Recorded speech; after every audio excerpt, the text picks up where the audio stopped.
This podcast is the Robots Radio Rocket Club, a program designed to help all podcasts reach their full potential. For information about joining the Robots Radio Rocket Club, check out robotsradio.net. Welcome to the Gundam Lorecast, where we take a deep dive into the Mobile Suit Gundam series, such as the multiple timelines, mobile suits, characters, and so much more.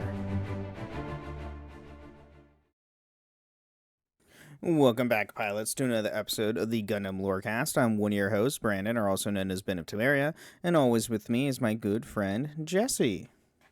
How's it going, everybody? And today we are bringing you two mobile suits.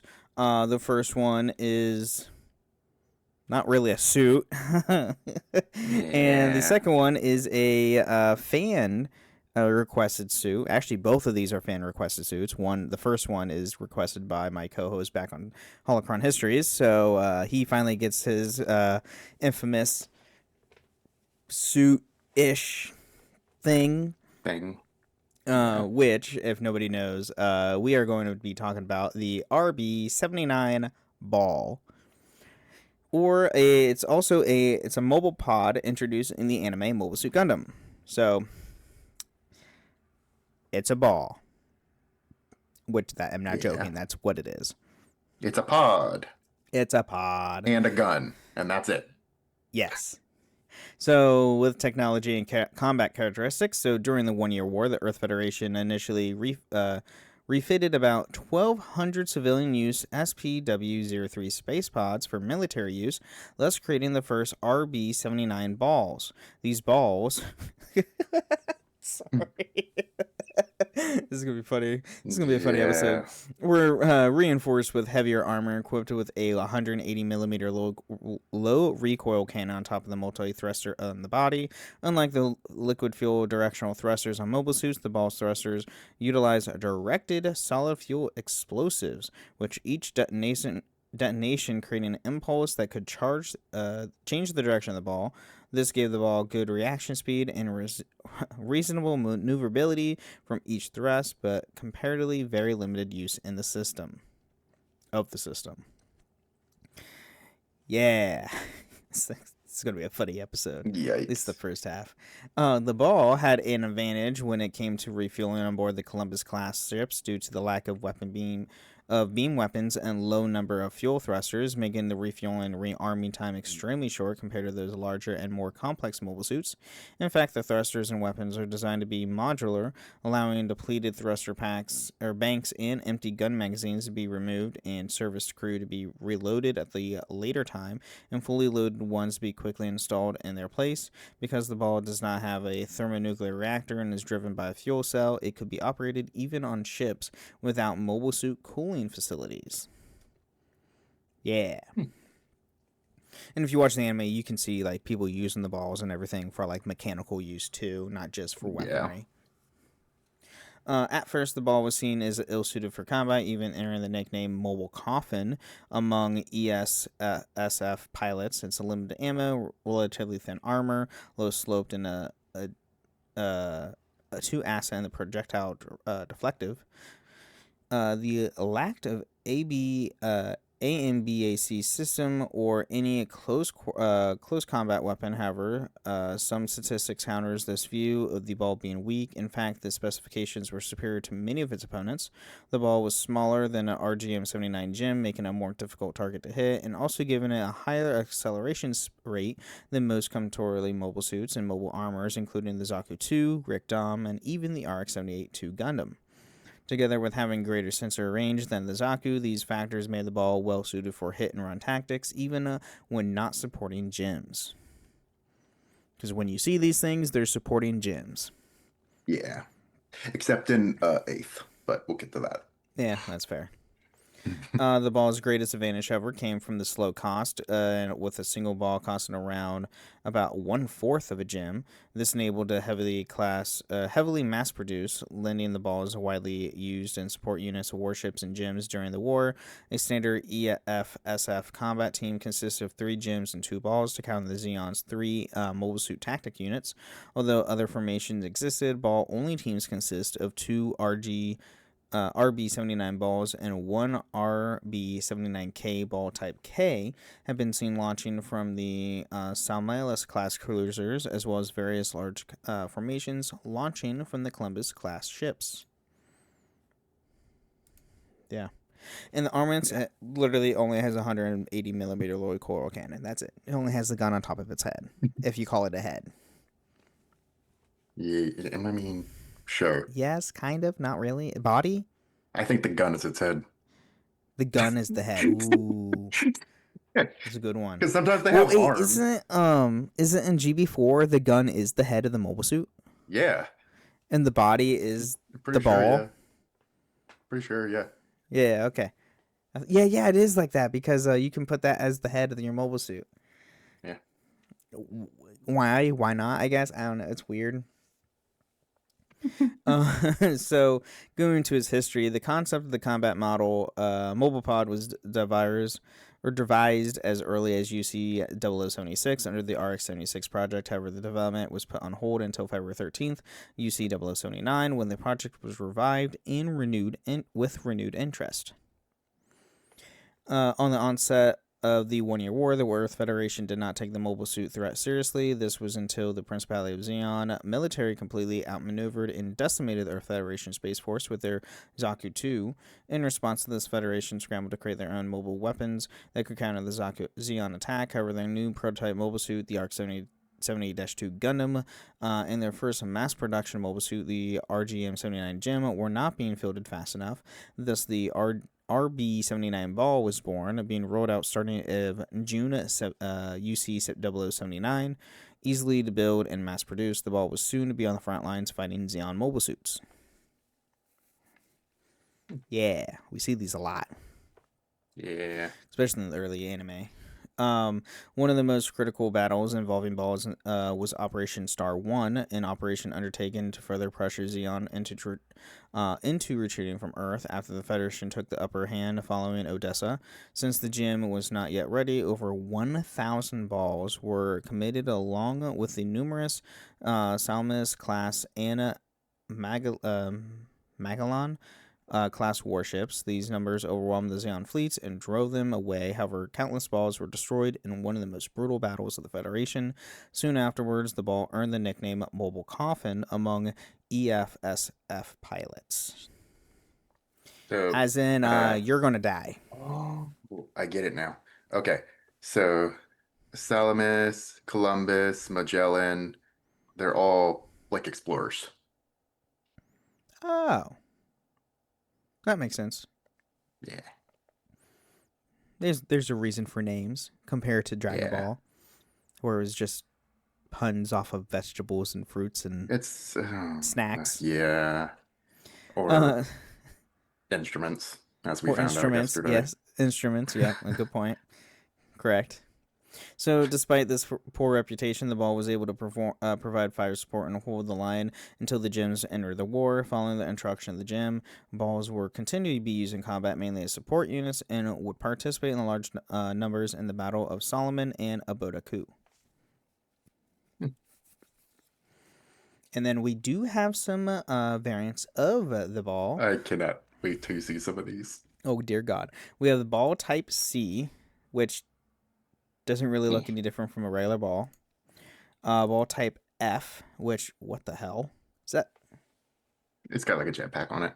Oh, that's nifty. But it's got like an armored front. Oh, that's cool.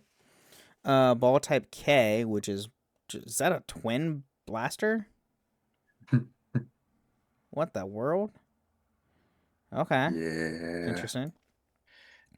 That's the one that Shiro uses in the 8th Mobile Suit team is the K. Oh yeah, you're right. Yeah, I remember that. That's the beginning of the 8th. Yeah, that's the beginning, right? Like the first episode. Badass usage of a ball in the entire series. Yeah, I agree with that. Absolutely. The ball type M meaning missile, because Jesus Christ, there's so many missiles. Yeah, he was like I love that one. 3, 6, 12. Like 24 missiles, aka ball bomber. Yeah. It's just, here's missiles, have fun, press a button. And then we have the fisheye. What in the world? That has to be an underwater unit, right? It is. Okay, underwater use mobile pod. It has looks like a jet propulsion in the back for underwater seafare. Long ass claws. And they're Yeah. like heavy duty claws and like a railgun. Yeah. That's okay. That's kind of awesome. Not gonna lie. I love it. It's That's pretty a, cool. oh, here it is. Here it is. It's a multi-barrel long spear launcher. Ooh, it's a spear launcher. Ooh. So it's a harpoon gun, essentially. Oh, that's cool. That's really Yeah. cool. All right. So, and then notes and trivia of the ball. So the common running gag involved in the ball is that it is painted red with a horn attached to it. It will become a Char Ensemble custom unit with 3 times more powerful than the ordinary ball. This gag was appeared in the numerous fan-made works as parody photo novel titled Why Char Assassinated Cruella, published in the modeling magazine Dinjikai and Hobby, in place where the story should be that of the Zeong. Cruella actually provides Char with a red ball that features mimicking the Zong 2 horns with an enlarged bottom thruster and a Zong arm replacing the low recoil cannon. Oh my god, why? I kind of love that. Oh my god. It's so unhinged. The ball also appears in SD Musha Gundam series as the Bakaru, the primary soldier, siding with the Gundam warriors and generals. Well, I'm not surprised that. One of the only times the ball is known successfully hitting anything in Mobile Suit Gundam is when a Zaku kicks one into a gym, destroying them both. He only hit something after it was kicked, like a ball. Yeah. Oh no. Let's see. The ball is featured in the Mobile Suit Gundam novelization under the model number VX76. And one of the mechanical designers of Bandai, Takoki Hayami, stated that the Master Grand model kit instruction manual that the ball is actually an attempt of the Earth Federation forces to reproduce Zeon's mobile armors, and is that in fact is quite powerful. This is also not the first time that positive reviews were given on the ball. Gundam Officials, a Japanese magazine put out by Bandai, has made similar statements. The ball in these Gundam video games that feature it can also be a fearsome weapon. In the SD Gundam series and tactical RPGs, the ball's large movement range, low cost, and very powerful long-range main gun make it a devastating second-line unit. Although lackluster in close combat, in the Versus series of the arcade games, the ball is seriously dangerous. The ball's status as a mobile armor is supported by both the Mobile Suit Gundam novelization as well as the game Mobile Suit Gundam Federation vs. Zeon, in which the ball is counted as a mobile armor in the results screen. That's terrifying. Yeah. The ball appears in the 3rd episode of Gundam Build Fighters, piloted by Reiji, who is chosen to be the weakest Gunpla to pit against the veteran Gunpla players, is given a moniker Spherical Coffin. And by the way, Reiji beats literally all the veterans with the ball. It's because Reiji's the best pilot. Reiji's a really good pilot, yeah, it's true. And then despite the designs being given the status slightly different units with their own model numbers, Hajime Katakuki's more detailed design of the ball, called the RB79C ball type C, is often interchanged with Kunio's Kunio Ogawara. more simplified original design of many types of the media and products, including video games, animated works, and model kits. It's the one that you see most of the time. Yeah. And the ball seems to have taken a heavy inspiration from the EVA pod that appears in the film 2001 A Space Odyssey, matches the spherical pod shape, large front of circular window, placement of the Veneer thrusters mountings throughout the body, and movable arms in the front just below the window. Yeah. So, that's the ball. Woohoo. The spherical coffin. The mobile coffin. Because most of the people who used one of these pretty much died. Yeah. Because it's just like a TIE fighter. Yeah. Pretty much. Anyway, Not with that ideal. said, let's take a quick mid break. Thank our listeners, and we'll be right back. It's a Gundam! All right, welcome to the Middle Show. We're talking about everything with podcasts and nothing to do with the lore of Gundam. Here, I want to thank all our amazing listeners. Thank you guys so much for and listening to the show. If you want to help support the show, you can go to patreon.com/GundamLoreCast, where you can get ad-free episodes or even join us once a month on the show itself. You can also leave us ratings and reviews on Apple and Spotify. Leave 5-star review on Apple with some words or a nice Spotify comment and read it out next time on the show, which we do have a couple. Potato the Stars, who's in our Discord. Back on our double Gundam episode. So it's just Ultron ? But a massive mech suit ? Kinda. Didn't think about that, but yeah. Right? Kinda like Ultron. It's its own thing. Kinda though. And then we have Kevin B back on our last week's episode on the Cubely. Hey guys, I just found y'all's show last week and I have been binging my way through y'all's podcast. I really appreciate your attention and to detail. I love to hear an episode on my personal favorite, the Tall Geese and his pilot, the man with many names. Like, seriously, dude, what's up with you and Char? Haha. Also, one question. What is your favorite / most iconic sound effect from the Gundam series? For me, it would be the radar alert from Gundam Wing. Thanks, guys. First off, I think, didn't we do a Tall Geese episode? I'm pretty sure we did. I didn't think we did. Have we I think not we've done a talked Tall about it Geese? and joked about it with the Flugel and everything, but Are I you don't think sure? we actually. No, I'm not. No, I was like, we haven't done a Tall Geese? I'm shocked we haven't done the Tall Geese. We might not have. I don't know.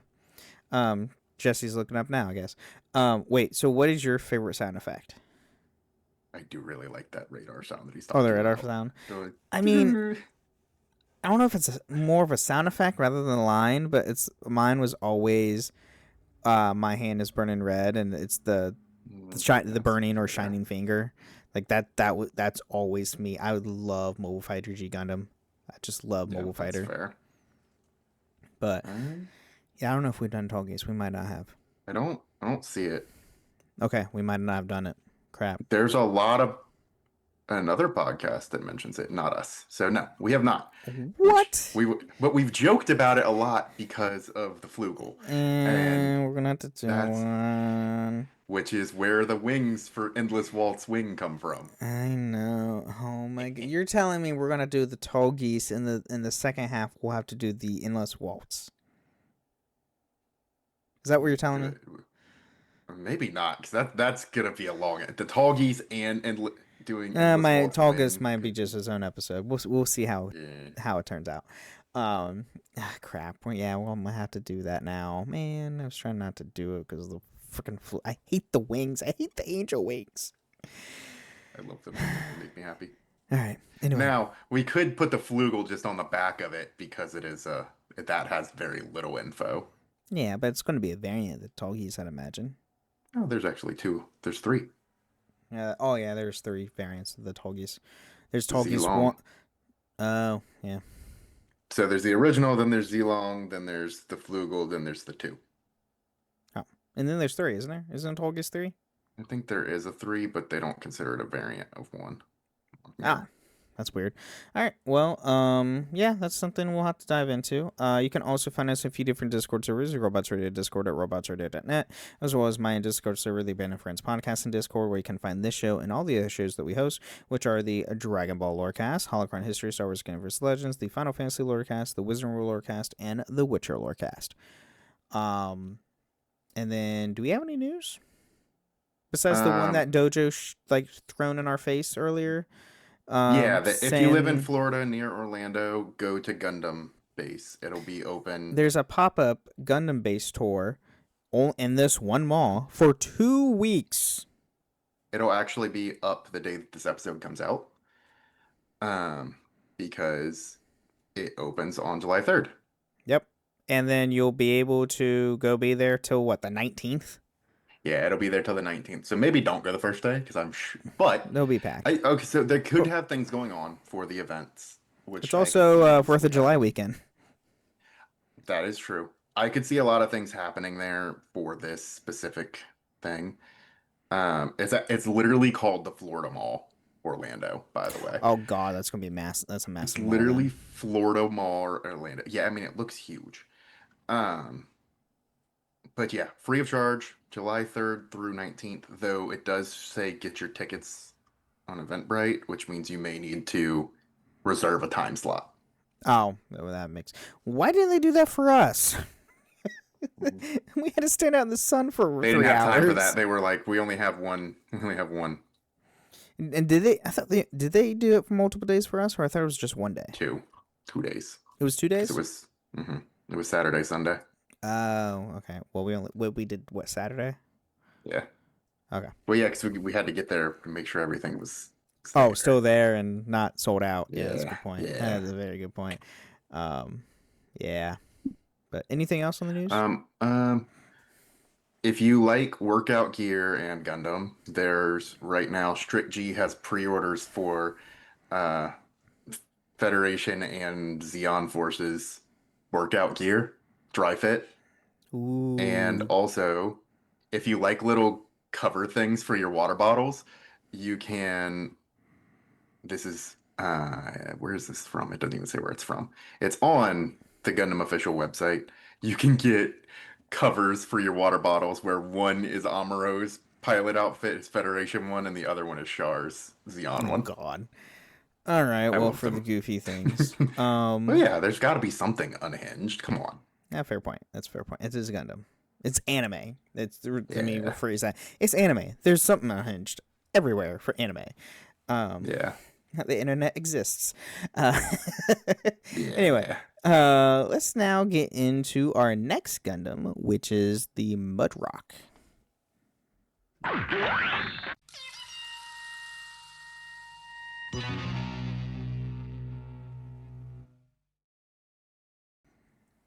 All right, so the next mobile suit we're diving into is the RX-78-6 Gundam Unit 6, also known as Gundam Mudrock or Gundam G06, which is a mobile suit from Kinyo's Okawara's MSV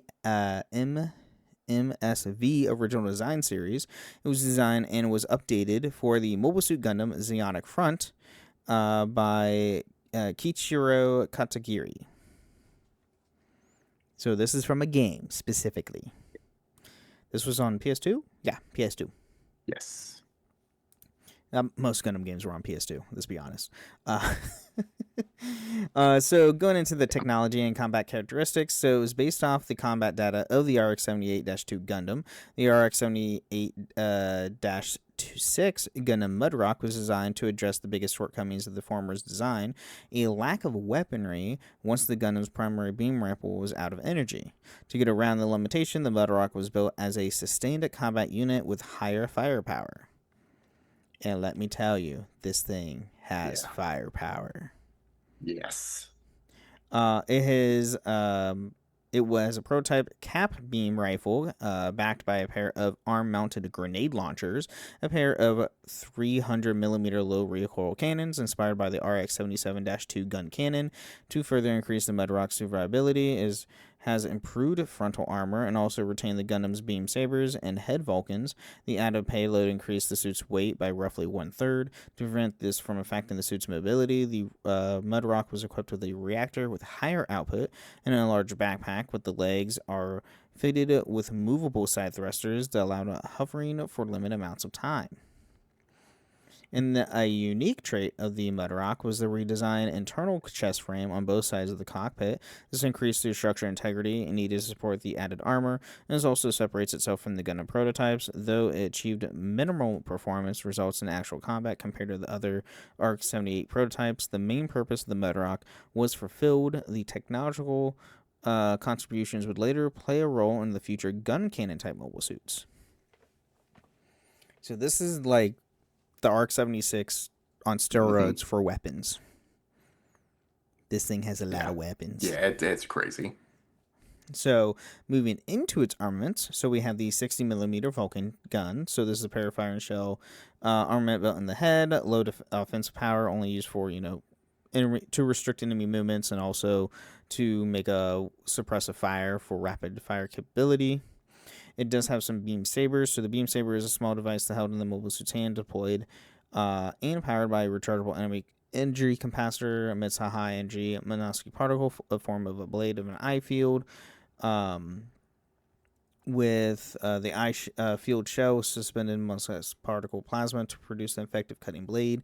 The Mudrock is equipped with 2 beam sabers stored in the beside the barrel of the 300mm cannon when not in use. The mounting position of the beam sabers was changed several times during the Mudrock's development. The 2 main versions of the mount locations, the ejectable mechanism and the leg movable side thruster unit, the next to each of 300mm cannon barrel. For the former, a method was developed to allow the manipulator to grasp the beam saber during the combat maneuvers. An improvement plan was made to introduce due to the manipulator losing grip during the ejection phase. And the ejection mechanism was difficult to maintain. The latter proposed a method of having the beam saber stored next to each 300mm cannon barrel allowed for both easier maintenance and when the weapon is deployed for slashing maneuvers. Now it has the 300mm cannon, which is a pair of low recoil cannons equipped on the backpack. And if you don't know, 300mm is big. It's a big bullet. We have the beam cannon, so some depictions of the Mudrock Gundam replaced its 300mm cannons with beam cannons of the same size and shape. However, their output is unknown. It has a grenade launcher, so installed on both forearms. Each launcher carries 4 rounds for a total of 8, effective as short to medium range combat. The upper attachment of the grenade launcher system allows for a NFHI RGM HSH AGD shield to be equipped. We have the XBR M79X C2 beam rifle. So this is a prototype beam rifle developed by the Blash Company near the end of the 1-year war to test the concept of making the energy cap a cartridge to solve the problem of recharge time. However, this was neither finished in time nor brought to a practical use level, following or forcing the Gundam Mudrock to use the same type of beam rifle such as the Gundam ground type.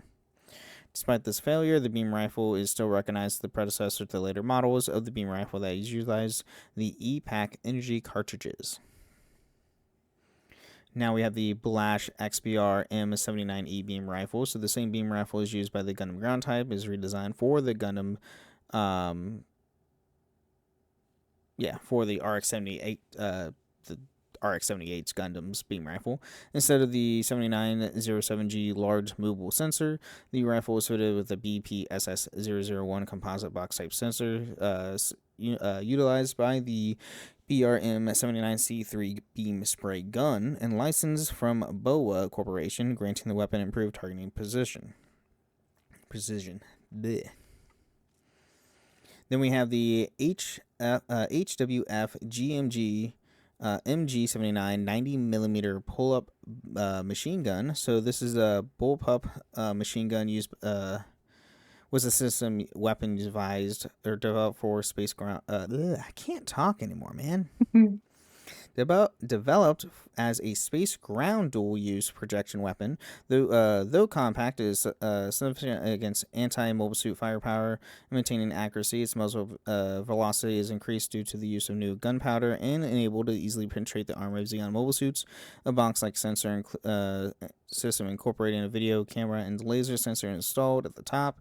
When this system is used alongside the Gundam's targeting system, target acquisition capability is enhanced. Kind of funny because usually projectile weapons in Gundam, outside of Iron-Blooded Orphans, don't do anything to mobile suits. Correct. This is very correct, as normally beam weapons is where it's all at. Yeah. Period.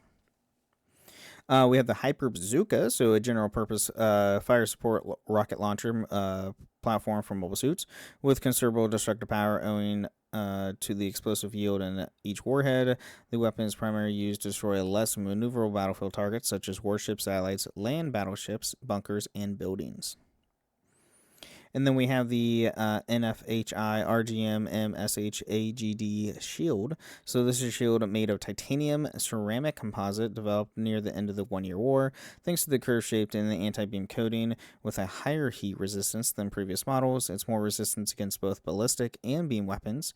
This shield is the same shield used by the GEM Command and the GEM Command space type. And then we have the Hyper Hammer. So this is the enhanced version of the Gundam Hammer. Like its predecessor, it's a large spike ball attached to a chain. However, it also has several rockets mounted on the ball to allow them to maneuver more efficiently, as well as use the ability to change its direction before impact and to increase the damage it could cause. It's pretty fun to use. Yeah. I mean, it's a giant, like a giant wielding... not mace, but what's the... There's a medieval weapon that's a ball and chain. Like it's a flail. Flail, thank you. It's a giant flail. That's all it is. Yeah.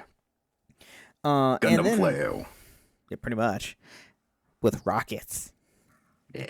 Yeah. And then its history. So the Mudrock was originally supposed to be launched into space and participate in the Operation Star 1. However, the attack by the Zeon's Midnight Fenrir Corps Special Forces on Jeburo on November 30th, 0079, caused Lieutenant Iger to pilot the incomplete Gundam Mudrock for the protection of the Paragus class ship, Balank Rival. Despite the Gundam's firepower, it was damaged along with the ship. Mudrock was later repaired and deployed in its complete form to assist the recapture of the California base. However, Eager once again found himself against the Midnight Fenrir. In a Shurian battle, the Gundam Mudrock was severely damaged and forced to retire.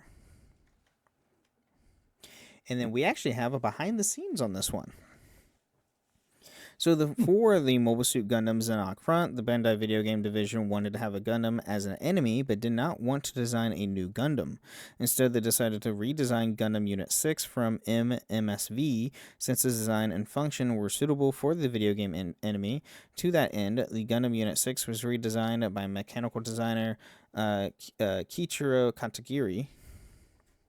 And the redesigned version was given the nickname Mudrock, similar to the Gundam NT1's nickname Alex. Compared to the original design, the balance of the Mudrock's body blocks was made closer to the Gundam NT1, and the beam sabers inside the leg thrusters were moved to the shoulders. Since it was intended to be an enemy, Katagiri was instructed to give it a more evil-looking face, including red eyes. Which they used again. Yeah, and by the way, in Zeonic Front, you play on the Zeon side. Yeah. If you didn't get the name. Yeah. So, you play as Zeon, not part of the Federation, so you're part of the bad guys. Who said they're the bad guys? History. Are you being a Fetty simp again? First off, they dropped a colony and killed billions. They committed genocide. Yeah, but the Federation enlisted the Titans and used them, so, like, they're not good people either. That was after the 1-year war. Thank you very much. They become the enemies later. In the 1-year war, Zeon's typically the bad guys because they want to commit genocide. And then later, when we get to Zeta, it's the Federation's turn to be bad guys. I have to hit the other side because we've been accused many times of being Fetty simps here. Well, fair. I mean, it's not like they're normally the protagonists of all the series. No, but they were really cool in Requiem for Vengeance. What you talk about? Which Zeon, is another time, Zeon. Which is another okay. time that you see the Fetties with a red-eyed Gundam. True. Yeah, the Gundam EX has red eyes. That's a good point. Didn't think about that. And then some notes and trivia. So in the novel Mobile Suit Gundam Zeonic Front 0079, the backpack-mounted cannons are depicted as beam cannons, and it said they were unable to demonstrate proper performance because of the cooling system issue. Later, their output is reduced to 70%, still considered to be enough to destroy any Zeon mobile suit with a single hit, reducing the load on the power unit. The third entry in Gundam Legacy also depicts the completed Mudrock with beam cannons. In the original Zeonic Front game, the Gundam Mudrock did not use its custom beam rifle from MMSV, instead using the Gundam ground type beam rifle or the ARC 78-2 Gundam's beam rifle for the playable version. However, its subsequent adaptations of the game, such as Mobile Suit Gundam side stories, is usually depicted of using the custom rifle. The Mudrock's eyes were yellow in the original MMSV design, red in the Zeonic Front, and green in other video game appearances, such as Gundam side stories. The high-grade UC Gundam Gunpla included both red and green eye stickers. Okay, that's cool. I like how they had it both. That was not specified in the source material. The G Generation series from Wars onwards depict the Gundam Mudrock to having a magnet coating. In Zeonic Front, the PS2 version, and SD Gundam G Generations Genesis, the Mudrock's cannons are depicted as solid shell weapons. However, since the PS3 version of Zeonic Front story is based on the novelization, it is still shown firing beam cannons in cutscenes. The incomplete version of the Gundam Mudrock is still capable of using its cannons in the PS2 version, however, to the ammunition capacity is halved compared to the completed version. In Mobile Suit Gundam Battle Operation, the Gundam Mudrock lacks the hovering ability. However, in subsequent games, the hovering ability becomes its default trait. Which, Battle Operation 2, yes, it can hover. I have this suit in Battle Operation 2, and yes, I have used it. And the MMSV version of the Gundam Mudrock is said to be armed with Hyper Bazooka and Hyper Hammer, but no artwork exists for these weapons. Interesting. So, that is the Mudrock for you. Again, it's a good suit. It's in SDG Generations Eternal as well, the mobile game. It's also in Battle Operations 2, which you can go play now for free if you can pull it, because it is a gacha style game, because it's a free-to-play. It is not in GB4, but I'm sure you can make your own version of it with parts from in GB4. You could probably get pretty close. Yeah. So, there you have it. That's all I got on those two today. Do you have any final thoughts on the ball or the Mudrock? Not really. No. I love the ball. It's so goofy. It is goofy, and I'm sorry if the first half made everyone laugh because I was saying ball like a lot. I'm not sorry. I'm not sorry either, but it was just funny. It's like I hope it gave you all a laugh. I know it made my co-host for Holocron laugh, so you're welcome, Dojo. Now you can't come for us for not talking about your beloved ball. Right? Yes. I'm not even gonna make a joke anymore. Anyway, well, no, you don't have to. You just think about it. All right, everybody. Thank you again for listening to the Gundam Lorecast, and remember, pilots, stay safe out there. Thank you for listening to the Gundam Lorecast. You can find us on the Robots Radio Discord at robotsradio.net, the Ben and Friends podcasting Discord, where you can share how you got into the Gundam series, and you can even find us on Twitter at Gundam Lorecast, and even email us at gundamlorecast@outlook.com.